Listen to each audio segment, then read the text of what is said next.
All right, okay, good morning again, everyone. So this is the briefing for FYP1 for semester September 2023. All right, so we organized this briefing online because it's very difficult for me to find a suitable time for everyone to come over for us to have a physical meeting. Myself also this semester, for some reason, I have classes on Friday afternoon. So this is the best time that I can find for us to do the briefing. Okay, so there are a couple of things that I have distributed or emailed to you just before this meeting about half an hour ago.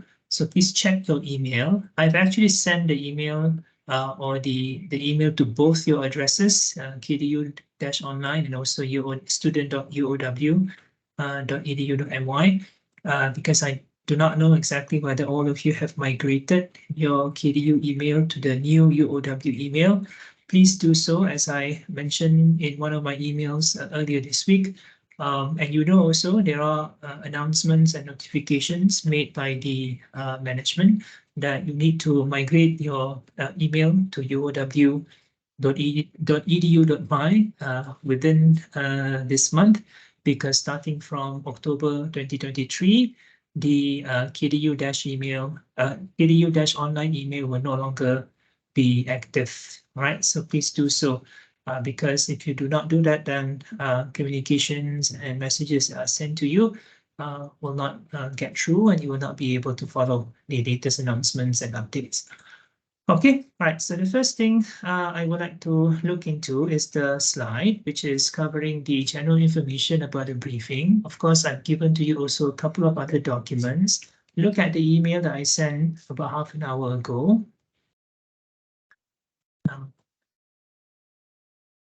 The email that I sent includes the FYP guideline, which is this document.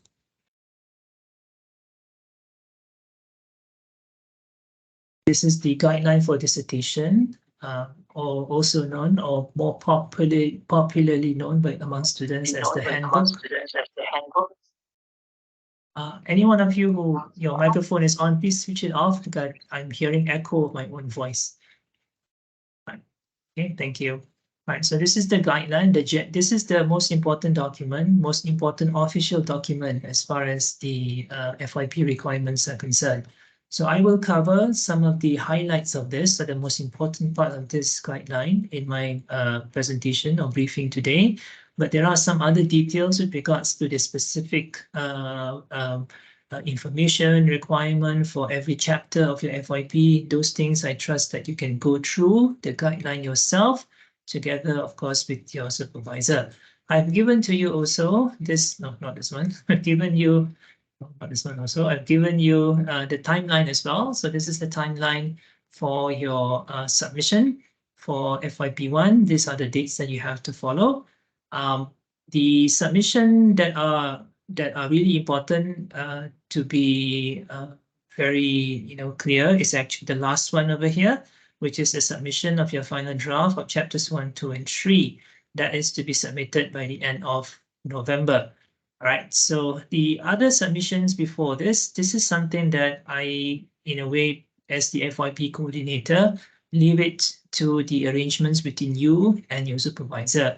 But this is my recommendation that you submit some kind of draft, chapters 1, 2, and 3 by week number 9, so that your lecturer or your supervisor can go through this, glance through this very quickly, point out maybe a couple of areas where you can improve, and then you can make those improvements and resubmit again on week number 11. Okay, so since we are already covering the timeline over here, let me just be very frank or very clear. When it comes to the grades that you get, the grade that you get for FYP1 this semester, it will not be a normal grade. It will be either fail, F, or IP in progress. So F means, let's start the positive one. IP in progress means you are approved or you are recommended to move to FYP2 next semester, which means that you can register for FYP2 next semester and continue and complete your FYP2 in semester January 2024. But in the unfortunate event that your supervisor gave you the grade of F, that means that you have to retake FYP1, right? Again, I repeat, if you get F for FYP1, you need to retake FYP1. Of course, naturally, that would normally mean that you have to retake that next semester in January. Okay, so as much as possible, I personally do not like to see students who fail at FYP1, as long as you make some form or some level of significant progress in your research. Even if you're chapter 3, maybe it's still work in progress, or even chapter 2, there are still areas of improvement that can be done.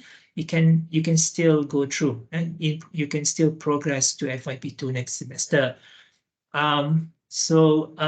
Whatever that you submit this semester under FYP1, the idea is it should be the final version, or at least it's close to the final version. However, we do understand that there could be still, right, once you maybe read through some new information and you came across a new reference, you may want to make changes here and there. So changes can still be made, theoretically speaking, when it comes to any of the chapters when you are taking FYP2 next semester. So do not worry when it comes to chapter 1 and 2 and 3 submission for this semester.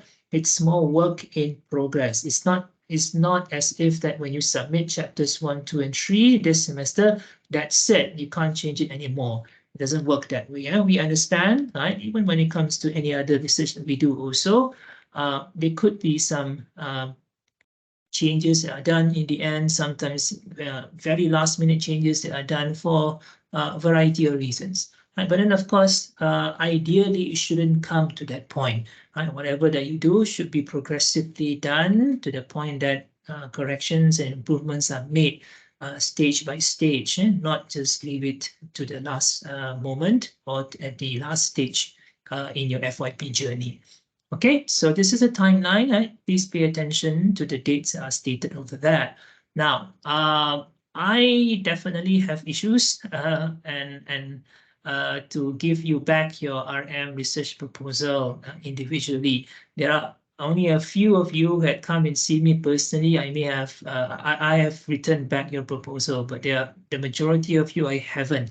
So all the files that you see over here, these are all your proposals actually. I've get to insert my comments, because what I normally do is I put my comments in a notebook, right? Or I scribble things about what I think the improvements needs to be made. So transferring all those notes, my head. I can't give you my handwriting notes because it's very difficult to read. So I need to transfer that into your proposal to put it properly. So please bear with me. I'll try as best as I can to pass it to you latest by Monday.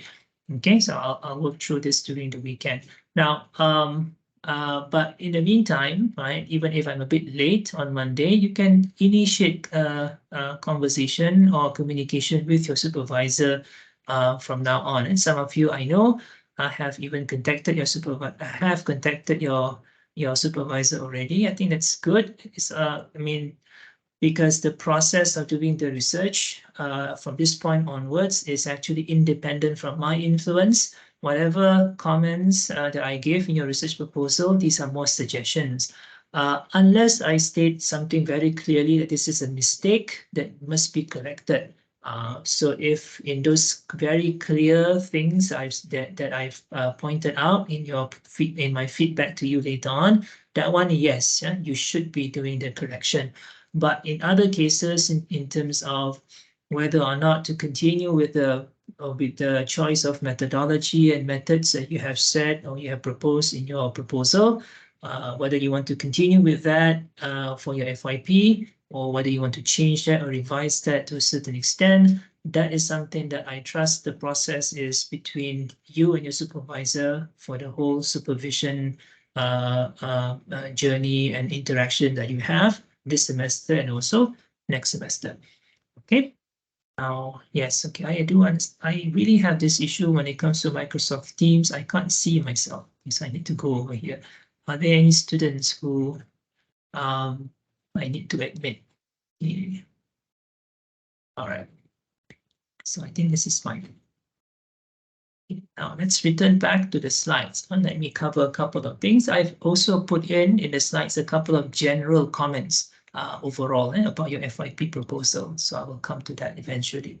Okay, so what is FYP? FYP is final year project. Now it is called final year project specifically only for two programs that we have in the School of Communication Creative Arts, and that is UCOM, Bachelors of Communication, and also for UBPR, Bachelors of Communication for Bachelors of Communication Public Relations.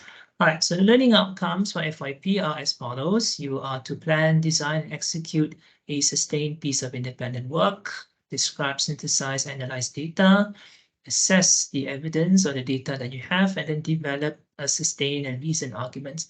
And then, of course, also the output, right? The end product is in the form of a report to be submitted according to the format that is required. The length of the report is between 50 to 60 pages. Right, so you can see this in more detail of this in the outline or in the guidelines, sorry, and the handbook that is given.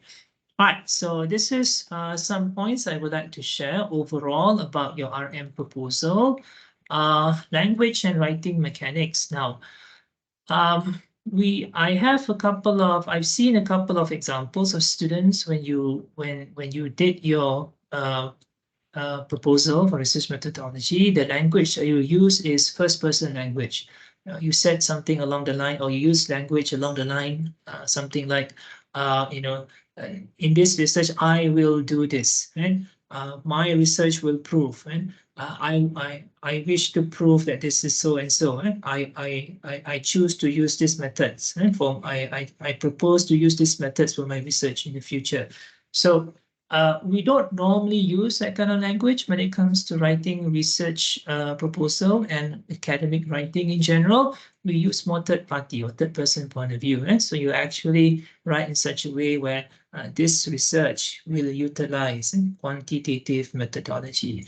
This research will investigate. Right? So you talk in that way, not use I and you. Right? So if this is something that concerns any one of you over here, please later on look back on your proposal and make the changes accordingly. Paragraphing. Now, this is always something that I find personally, this is, I'm quite sensitive with this because when it comes to academic writing, structure is important. It doesn't make sense for you to have about 1 page or even more than that, two pages or 3 pages. I've seen some students, you submit the entire thing is in 1 paragraph. There's no break, there's no division, right, between paragraphs, or you do not, write in and break the points into proper paragraphs. So that is something that is of real concern, right? It shows to a certain extent that you are not careful when it comes to writing, because academic writing requires structure and also coherence. So for you to show, illustrate coherence and also structure is to present your points in proper paragraphs, right? So it cannot be that the entire introduction section that runs for about 2 pages is 1 long paragraph, or the literature review that every page is 1 paragraph. It doesn't work that way. So you need to be a bit more mindful about this. Strategize and do your rangka points to the framework of your points to more systematically, and then you do the write-up also based on the systematic order of the plan that you have. Don't just simply bulldoze your way, writing whatever, pouring out whatever that you have in your mind on your computer. Again, remember, this is academic writing. This is not creative writing where you can just simply let everything that you have in your mind flow onto the screen by typing everything that it comes across your mind. So it works in such a way, academic writing, where it has to be a bit more structured. Bear in mind also, the reason we do this is so that you can comply with the length, the number of words that is required. We don't want your FYP to be too long. Of course, we don't want it to be too short also, but we don't want as well if it's too long, because too long means that you have not really planned your presentation of your points very carefully. Right? So it's just simply like putting things as whatever that you have in mind, whatever information that you have, you feel that everything is important. Part of academic writing, the challenge is to strategize. And this is not something that we are just, putting a burden on you unnecessarily. All of you, I'm sure, or some of you at least, may have some experience in the past or doing practical training, or maybe you have done also your other assignments as well. We always have that requirement when it comes to how long the report should be, how long the essay should be. That is something very useful, because when you work later on in the real world, you cannot be writing like a business proposal, hundreds of pages, thousands of pages, unless it is really required. But most of the time, right, the framework or the format that is given would want you to stick to a certain format, to stick to a certain length, right, number of words and so on, to stick to the number of the proper required sections that are important. So follow that and train yourself to be able to follow or write things or produce documents that comply with the formatting, basically. So formatting overall. But the other part about formatting that is important is in-text citations and APA style. So this remains something that I observe amongst quite a number of students, a great weakness.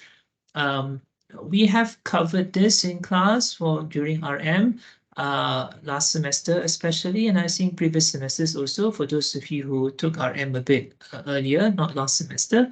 So we have seen this. I've covered this before. I've shared also with you examples of guidelines for APA citations, both when it comes to citation for the in the text or in the content, and also the list of references at the end. So please make sure you comply to that. Of course, I can tell you we will not be checking every single full stop, every single punctuation and the use of comma. We won't be looking into every minute detail, but we will look into overall. I definitely, since I am the coordinator for FYP. When you submit FYP2 report next semester, I will look through that. And so if I see the level of compliance is just not there, then the marks that you get when it comes to formatting will not be very good. And that is something I feel very it's very unfortunate, because it is supposed to be an area, when it comes to the marking criteria, easiest for you to get high marks, or even possible for you to get full marks. So just need a bit of level of being a bit more tedious, level of detail when it comes to looking into some of the specific aspect of which one needs to be in caps, which one needs to be in small caps, which one needs to be in italics, which one needs to be with a comma or with a full stop. There is a pattern to it, so once you get used to it, it should not be a problem. Okay, so please look into that. Now, research design, the issue that I have again remain, and I think this is something that is in a way expected, where when during your research methodology semester, you were developing your research idea, and the idea was still at a very early stage. So perhaps you were entertaining in your mind different options on how to do this, whether you want to go quanti or quali, or maybe mix, or do something that is content analysis. So because of that, there are a couple of research proposals where I can see the direction is not very clear. Generally speaking, we do not really encourage students to do mixed method research.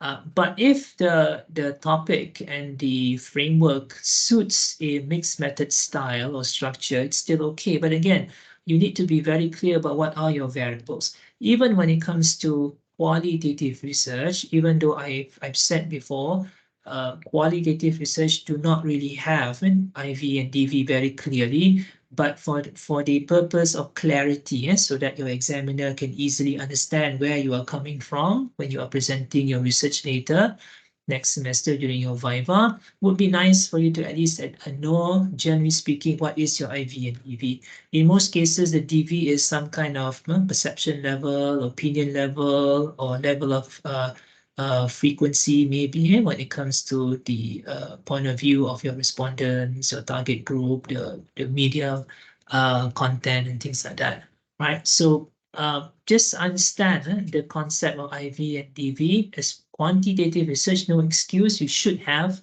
very clearly what is, you should know very clearly what is your IV and DV. Now, understandably, and this is something that I have pointed out, perhaps even since last semester, that we do have a bit of a challenge when it comes to assigning you to supervisors that are experienced researchers. To be honest, amongst my colleagues over here in the school, not everyone is well versed when it comes to certain technicalities of research, especially when it comes to quantitative research. So because of that, um, I've taken only one or maybe two students under me directly, but the rest of you, I've assigned you to other lecturers. So if you find in your discussion with your lecturers certain technical matters your lecturers were not able to answer you or to guide you properly, you can always come and see me. But let's limit that to only technical issues when it comes to methods and methodology. I trust when it comes to the overall supervision, especially with regards to your content, your framework, your format, your references, and so on. So those things, I trust that your supervisor should be more than good enough to actually guide you to do so. But when it comes to technicalities on analysis, data analysis especially, I do normally guide students more at a more personal level. When you go to FYP2, if you need my help to do analysis, um, um, uh, like t-test or chi-square or correlation analysis. So those things I can definitely help you. Now, I will yeah, I've been saying this also for the past 1 or 2 years, to do actually some classes when it comes to data analysis. So far, I've not done that as a class. I've more like entertained students when they come and see me personally.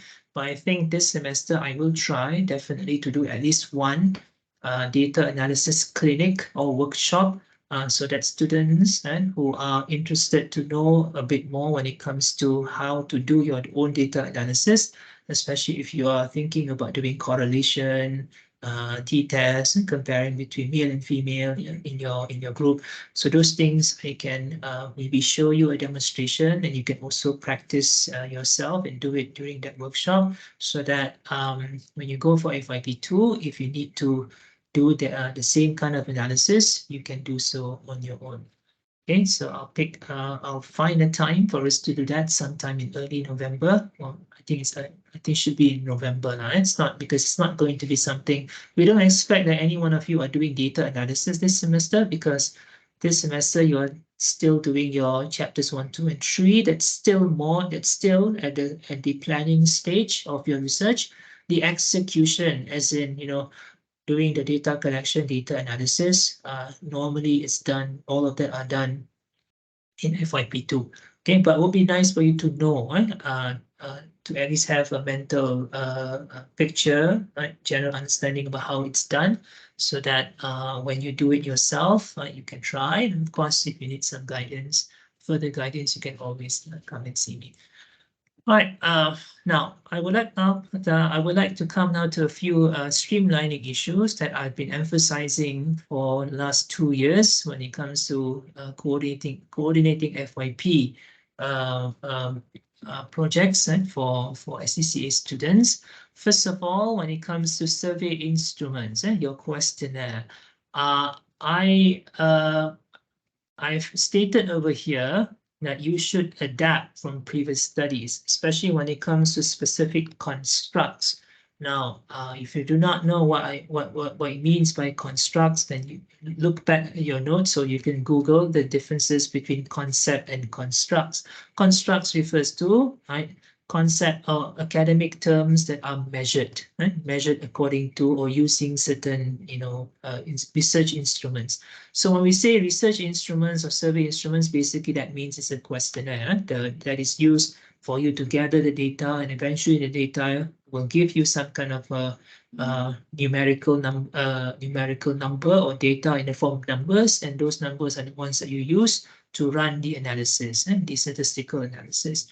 So when you are measuring any specific concepts, like self-esteem or self-efficacy or brand awareness, brand equity, and brand perception, right? So all these constructs should be referring to, or it should be measured by, or using survey instruments that are taken from previous research. Do not, and repeat again, do not simply do your own questions for your survey. Again, I would like to repeat this again. Do not simply do your own survey questions, right? Because this is academic research. Remember back the things that I tried to emphasize a lot and many times last semester. Academic research, we follow a certain structure when it comes to how we do data gathering. So it starts with, identifying the concept, the constructs, and then when it comes to measuring those concepts and constructs, it should be using instruments that are validated. So if you are doing things entirely on your own, original questions, the specific process that you should follow is you need to get it validated and see whether it's actually reliable and so on. So that whole thing about doing a pilot study and then looking into the reliability analysis of those items. I know Dr. Azrin or Dr. Sweeting, your research methodology lecturer, did cover this in brief during your lectures for research methodology, but we have not really trained you, exposed you on the whole process and how we do this. So because of that, we can't expect any one of you to do that. And also time constraint. Doing that takes a lot of time, right? And that is the something that you do not have the luxury of, right? Because you have 2 semesters to finish this. So that's about like 8 months or so. So you can't be, and then at the same time, you are taking also some subjects together while doing your FYP. So we can't expect you to follow all those tedious process when it comes to doing research. So the way to get around that is you adapt from previous studies, look into the journal articles that you have found, see whether they shared or not their questionnaire, find research articles where they have shared the questionnaire or the survey instrument. You use that. Of course, using that, the issue that you may have is, am I copying from this person? Now, if you were to take it from previous study and then you claim that it is something new that you have done yourself, or you did not say anything about where this is taken from, then that's wrong. What you can do, or what you should do, is simply acknowledge or put in text citation, this particular survey instrument was adapted from the research done by Johnson & Johnson 2023 and something like that. Make sure you acknowledge that. So that will be enough. All right, so that's how we do it. Now I put a disclaimer over here a bit that original questions are only for opinion-based questions or research questions. So this could be referring to, if your research question is specifically something like, what is the opinion of KDU students on the legalization of drugs? So that one is okay, right? So you can do more like an opinion-based survey on your own. That one, when it comes to something like that, it's okay. But when it comes to doing anything where you are measuring concepts, where there are certain clear academic concepts that you have embedded into your research, things like self-presentation, self-esteem, self-efficacy, or brand awareness and brand loyalty and things like that. So all that should be referring to past research. All right, so a couple of things also in terms of the use of words. Right, the word impact, effect, significant relationship, do not just simply use that casually. Right, you only use those words if you are doing inferential statistical analysis. Significant relationship means you are looking into, you are doing correlation or maybe regression. Right, so the word significant, right? That word significant carries a very, heavy meaning, in academic terms. It means that it is a difference, it's a relationship which is strong, which did not happen by chance. right? So anything which is insignificant in terms of relationship or differences means that it can happen randomly by chance. But when you say there is significant relationship or significant differences between male and female, it means that it is something that is meaningful, something that is based, that is proven by the data, that this happens, because of that strong relationship or association between these variables, and it's not by luck. It's not just because of luck or by chance or random kind of occurrence. Okay, so what I would suggest sometimes, instead of using the word impact or effect, if your research is still something along the line that you are looking into, the connection or the relationship between the variables to a certain extent, you use the word influence. But these are the things also that I trust that your supervisor should be able to help you. But in cases that you feel that you need more clarity or confirmation about whether you are on the right track or not, for those of you who are not under me, you can always come and see me. All right, now I do not want anyone to do or put in the word moderating, mediating effect, because I know for sure this is not something that we cover, even when it comes to your research methodology lectures. So because of that, I don't expect students to be able to do this. And I know also for sure that amongst my colleagues also over here, with the exception of maybe one or maybe two of my colleagues, none of them have any experience of doing any research that looks into moderating, mediating effect. So if any one of you who may have come across some of the old samples of our FYP reports of our students in the past, especially those that are more than 3 or 4 years ago, you may come across a certain table that many students were using before, where they put in the central column the word moderating, mediating effect. Now, that one was just more of a sample, right? Not a requirement.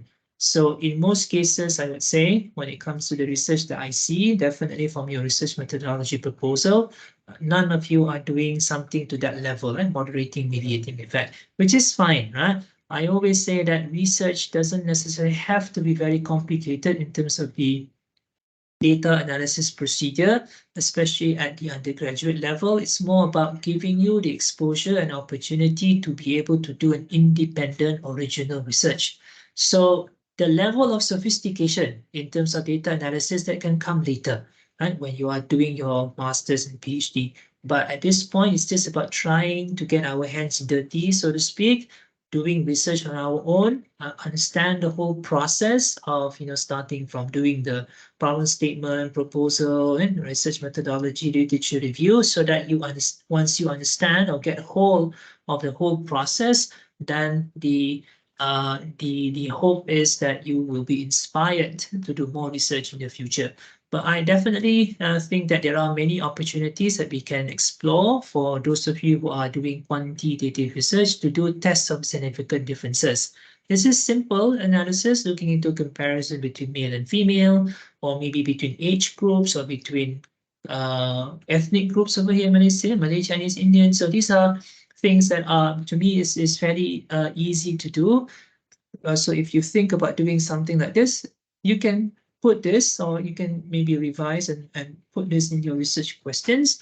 Of course, again, like I said, the technical aspect of data analysis, in doing so, you may perhaps need to attend my data analysis clinic and workshop later on, or you need to come and see me personally when it comes to that stage of data analysis during your FYP2 next semester.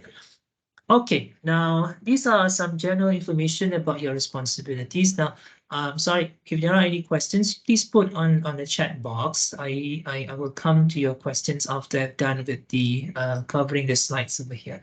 All right, so supervisor's responsibility is stated over here to immediately make contact with your supervisor and to record that in your log sheet. So what is the log sheet? I've given you the log sheet in the email that I sent this morning. So it's basically this document.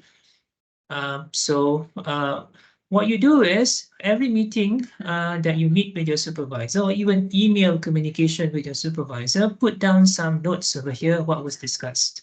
It doesn't have to be in detail, right? Just in general, what was discussed. Or maybe you can say, discuss the introduction. This supervisor gave some suggestions on improvements. So changes or revision will be made within the next 1 month. Just something like that. You don't have to put in detail what was the exact points that was being discussed, what was the exact specific sentence or specific subsections that was really discussed between you and supervisor. The purpose of having the log sheet is basically just to have some kind of evidence that the supervision process has happened. Right. So again, I repeat, we need this for our own records to in a way as evidence that the supervision has taken place. Now, in some situation, I know between you and supervisor, you meet like many times, right, during the semester, like even like every week. So is it the case that every single meeting you have to have one log sheet? Now, please understand this. I do not want to also have too many log sheets at the end of your FYP journey. So what I've stated before is that you can put in one log sheet form all your meetings in 1 month. Right? Again, I repeat that. For one log sheet, you can put in multiple meetings that happen in the same month. Right? So you may, for example, have like 4 meetings in October later on this year. So you can put in one log sheet that information about these 4 meetings that you have. So you do not need to have like 4 separate log sheet forms. Okay, clear? So one log sheet can be used for 1 month worth of meetings, regardless of how many meetings that you have. Right, but then I don't expect, again, if you have many meetings that you will be putting in so many details. Again, summarize. Right, do not need to be very detailed. I would say every single meeting you can put in about between 2 to 4 sentences, maybe, or points, 2 or 4 points over here. That's it. Right, and again, just in general, doesn't have to be very detailed. Okay, so this is something. The log sheet is something that you need to keep. And I will only collect at the end of your FYP2. Again, I repeat, log sheets I will not collect in FYP1 this semester. I will only collect when you are submitting your FYP2 report at the end of next semester.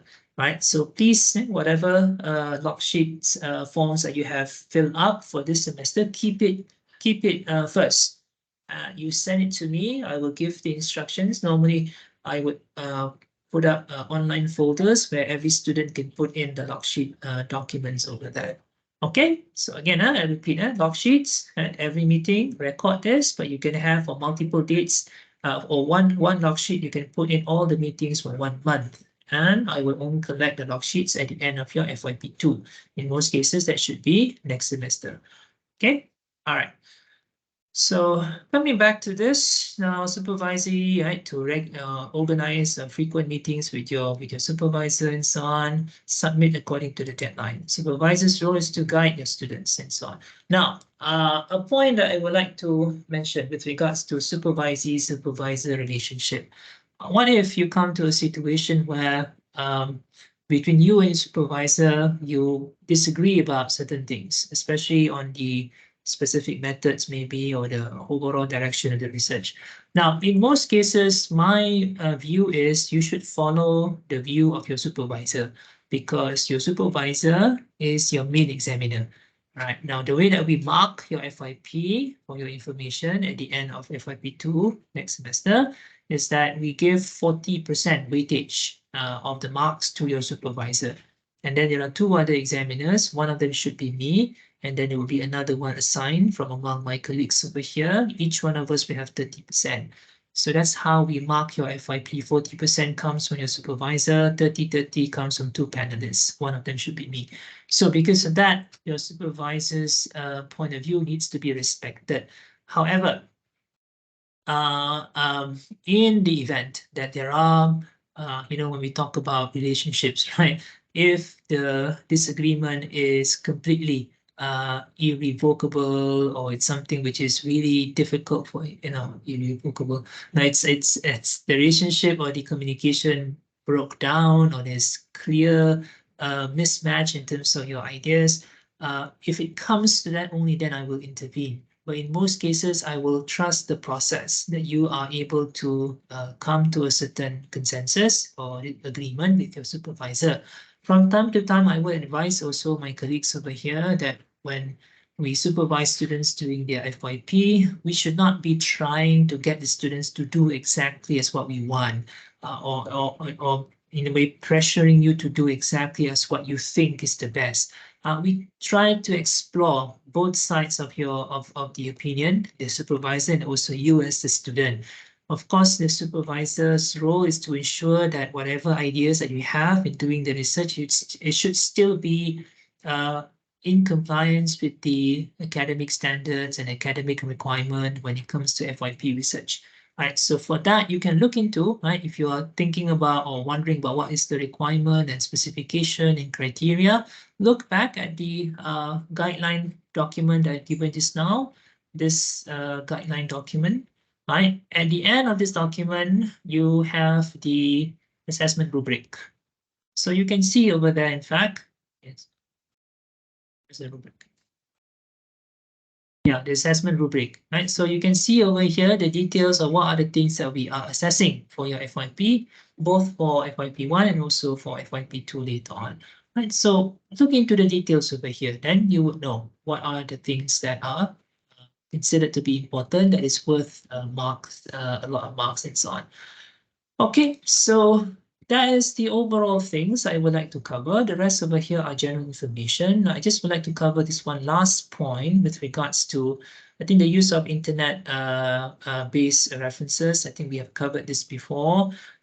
Would be nice to actually refer to websites that are recognized either as official government websites or respectable, highly acclaimed organizations, right? Like Greenpeace or WHO and so on. So all that is okay. But if you don't refer to personal blogs of people unless those people are experts in the area, right? Say, for example, someone who is a great scientist, he has a personal blog. So you want to use that as part of your references, okay.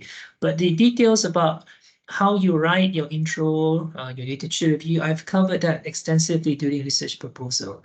The general thing remains this: introduction, you write, you can refer to references that are both academic and non-academic. Why? Because you are introducing the background of the problem and you are justifying why, you're explaining some justification why this topic is relevant and important for us to do research on. So because of that, it's okay to refer to academic and non-academic references.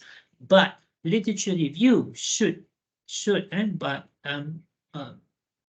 always, unless with certain very rare exceptions, should refer to academic references. And academic references primarily refers to academic journal articles. But you can refer to also dissertations and research reports by other students in the past, or maybe publications in books, but it's research, conference papers, and those things are okay. Right? But primarily would be journal articles, right? Because you're trying to establish the current body of knowledge about that topic. What do we know now about this issue based on previous research? But previous research also these are the ones that are recent ones, not more than 5 years old. So please look into those things to ensure that your work is really of a certain standard and as what we expect when it comes to academic process. Now, the point about the use of internet, I think we need to cover a bit is using AI software like ChatGPT. Can you use that for the purpose of writing your FYP or your assignment in general? Now, I always like to keep an open mind. Right? Technology is there to help you. So because of that, or since it's already there, why not use it? But at the same time, we need to also remind ourselves that FYP, especially, it is original independent work. So I would say the way to be smart about this is you can use ChatGPT as a way to draft your report, even when it comes to your FYP, but you cannot, definitely should not be submitting whatever that ChatGPT gives to you, and that's it. You submit as your own original work.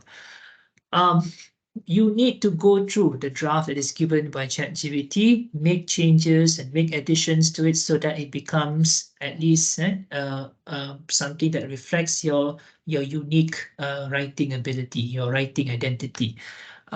Because we are also looking at this maybe you do not know or you do not see this on your side, but when you submit your assignments, definitely FYP later on, you have to submit through Turnitin. When you submit on Turnitin now will give us AI percentage.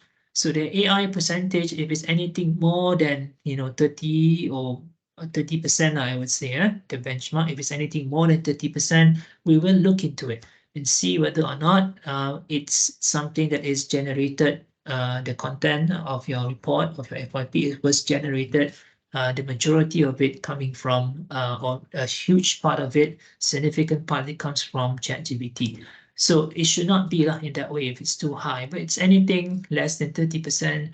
At this day and age, I think it's something which is understandable. Maybe certain technical or certain general aspect of your FYP that you may want to get the help of AI to draft it for you. It's fine, but again, make the effort of going through it and doing the changes. Adding certain information. Check verify the information that ChatGPT gives you, because as you know, ChatGPT is not 100%. Reliable, and some of the information could be wrong. So that would be your responsibility then. Okay, follow APA 7th edition, that is the 2020 version. All right, now lastly, with regards to extension requests, this is if you cannot submit on time. So there is a form that you can use, and this must be submitted before week number 8. So look back at your academic calendar. Where is week number 8? Week number 8 is, week number 8 is, I would say, end of, first week of, we can extend until the first week of November during this week, right? Before the semester break, before the Deepavali break. So anyone who wants to submit extension, request for extension should submit around that. Right, during latest by this time, week number 9.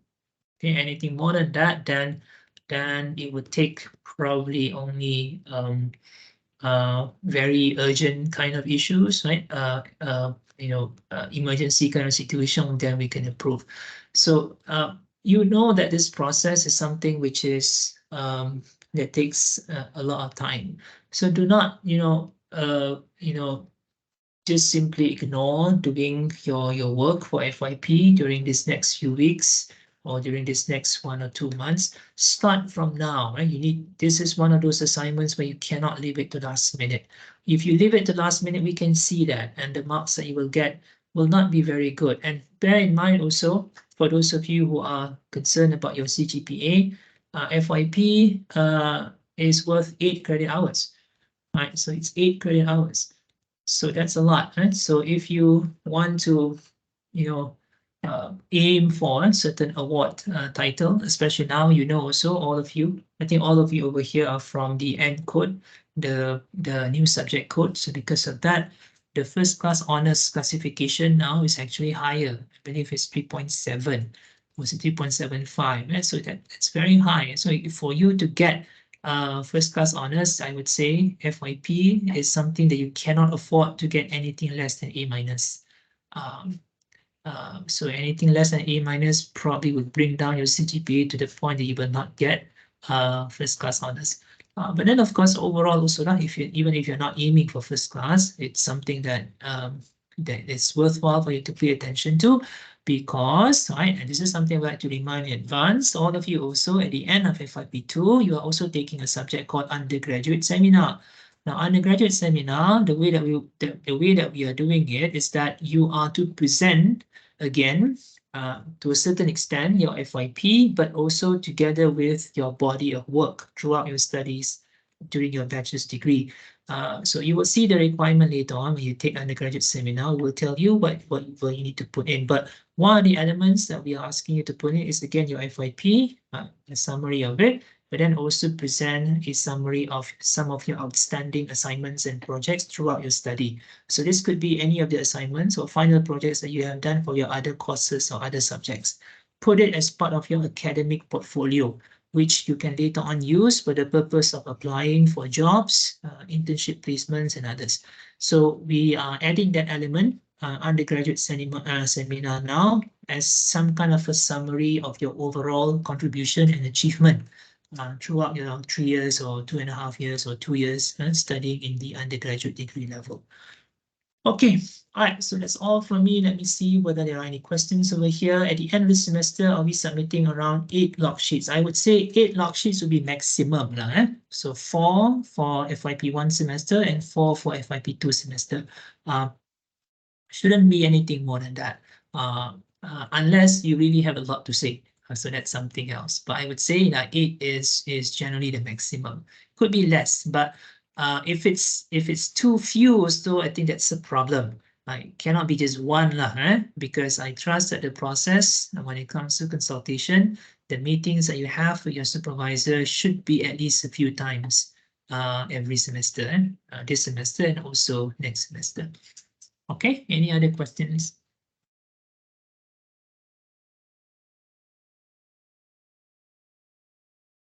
Anyone?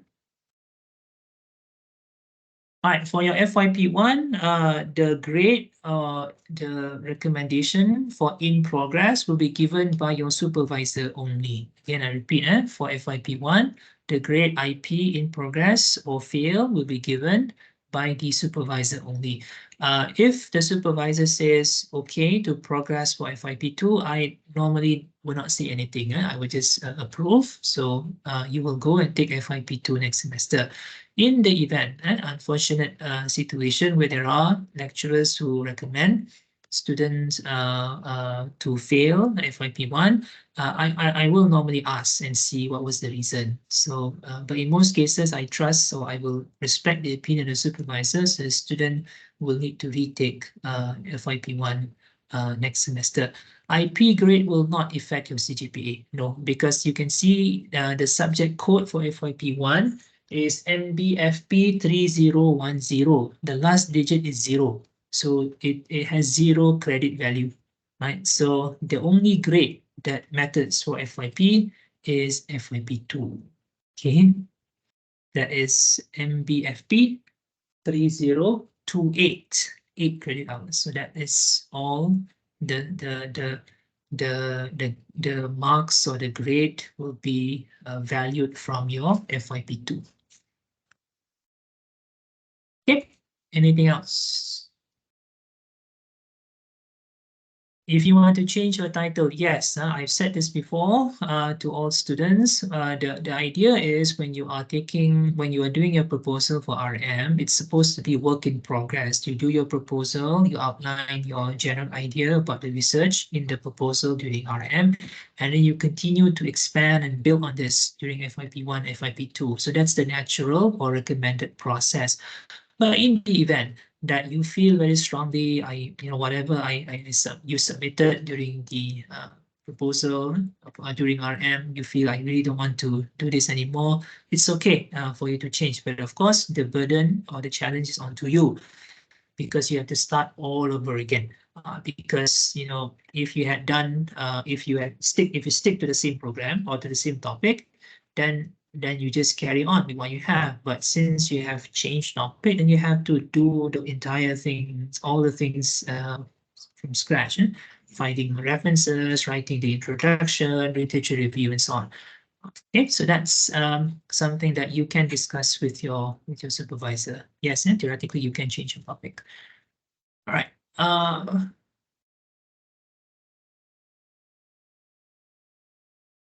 Now, supervisor list, I think, no, the changes that happened affected only 1 or 2 students, so I won't be sending a revised version to any students now. But those of you who, with certain strong reasons, I have approved that you change supervisor. That one, that is just between you and me, all right? And of course, your supervisor that is affected by that, I should know also. But I will not, republish or release the list, right? You know who you are. Right. Grading. So FYP1, like I said, Evan, is only based between you and your supervisor. And the grade that you get is either IP in progress or F fail. So IP, you go, you continue, carry on FYP2 next semester. fail means you have to retake FYP1 next semester. Okay. All right. So what is the passing mark for FYP1? It's 50. And so generally it's anyone that the supervisor gives marks of over 50 and above, the grade is IP. But anything below than that, yeah, I think it has to be. I have, in a way, on certain occasions intervened. I've in cases where lecturer or supervisor was giving the marks of around 45, 46, I normally try to see whether or not we can allow the students to progress, because I feel that putting the student back, or would delay the person when it comes to graduating. So we try to assist you as best as we can, but then of course you need to do your part. I cannot help you if there is no evidence in terms of what you have submitted, if there's no clear, sign of effort on your part. If I see some effort to it, I will definitely, in my capacity as the FYP coordinator and also the academic department head, will try and help students as best as I can. But then you can't expect me to help you if you didn't do your part, or what you submit is really something which is incomplete. So that is something that you need to bear in mind. You know what you need to do, right? I've explained to you the guidelines. I've given to you the documents. Refer to that. You can ask also your friends. I've given also in the email just now 2 samples of good FYP report, recent ones from this year.